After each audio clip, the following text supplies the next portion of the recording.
ঢেঁকির শাকের রেসিপি তো অনেক দেখেছেন, কিন্তু এমন স্বাদের সম্পূর্ণ নিরামিষ রেসিপি হয়তো নয়। ঢেঁকির শাকের স্বাদ বাড়ানোর একটা ছোট্ট কৌশলও দেখাবো এই ভিডিওটাতে।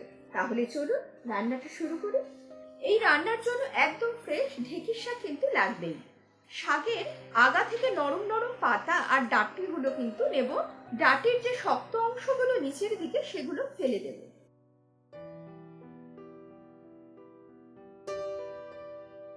এবার শাকগুলোকে 3-4 বার জল পাল্টে পাল্টে খুব ভালো করে ধুয়ে নেব। এখন সামান্য হলুদ আর লবণ দিয়ে শাকগুলোকে সেদ্ধ করে নেব মাত্র 2 মিনিট।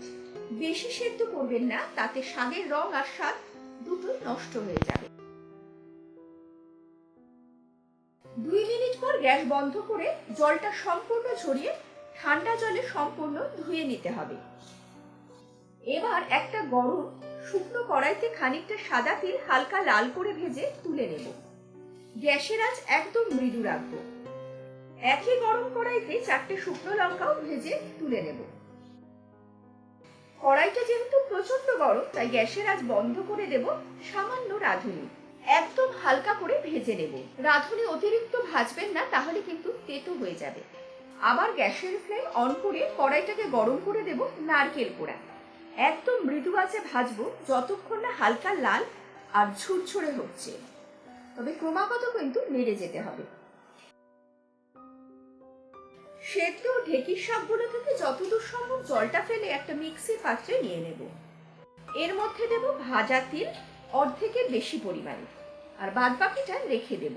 আর দেব অর্ধেকটা নারকেল কোড়া আর ভাজা শুকনো লঙ্কাগুলো। স্বাদ মতো লবণ দিয়ে মিক্সির পালস মোডটা অন করে 2 থেকে 3 বার চালিয়ে একটু দানা দানা করে বেটে নেব। একদম মিহি করে বাটবেন না, কারণ এটা কিন্তু বাটা বা ভর্তা কোনোটাই হবে না।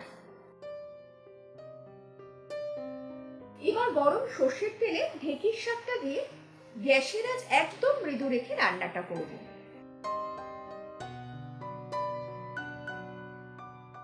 রান্নাটা হতে হতে যতটুকু ভাজা তেল রেখেছিলাম সেটাকে আধ ভাঙা করে নেব, আর গুঁড়ো করে নেব ভাজা রাঁধুনিটাও। ঢেঁকির শাকটা খানিকটা টেনে গেছে আর তেলও ছেড়ে দিয়েছে। গ্যাসের আঁচ মৃদু রেখে একটু নাড়াচাড়া করে 3 থেকে 4 মিনিট ভেজে নেব। ভালো মতো ভাজা হয়ে গেলে দেব বাদবাকি ভাজা নারকেল কোড়া আর সাদা তিল। গ্যাস বন্ধ করে দেব। খানিকটা ভাজা রাঁধুনির গুঁড়ো একটু রেখে দেব পরে ব্যবহারের জন্য। ভালো করে মিশিয়ে নিয়ে দেব বাদবাকি রাঁধুনি আর কাঁচা সর্ষের তেল। ভিডিওর শুরুতেই যে ছোট্ট কৌশলের কথা বলেছিলাম ঢেঁকির শাকের এই পদের স্বাদ বাড়ানোর জন্য, সেটা হলো রাঁধুনির গুঁড়ো আর কাঁচা সর্ষের তেল, যেটা এই রান্নাটার স্বাদে এক অনন্য মাত্রা যোগ করে। 5 মিনিট পর গরম গরম ভাতের সাথে পরিবেশন করুন স্মোকি ঢেঁকির শাকের নারকেল আর তিল মাখা। রান্না করার আগে শুধু 3টে বিষয় মনে রাখবেন।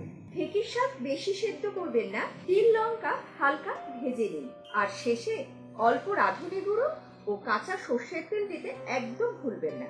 এই 3টে ধাপই রেসিপিটাকে অন্য মাত্রা দেবে। আমার চ্যানেলে অনেক ইউনিক ধরনের বাটা বা ভর্তার রেসিপি রয়েছে। সবকিছুর লিংক আপনারা পেয়ে যাবেন এই ভিডিও ডেসক্রিপশন বক্সে।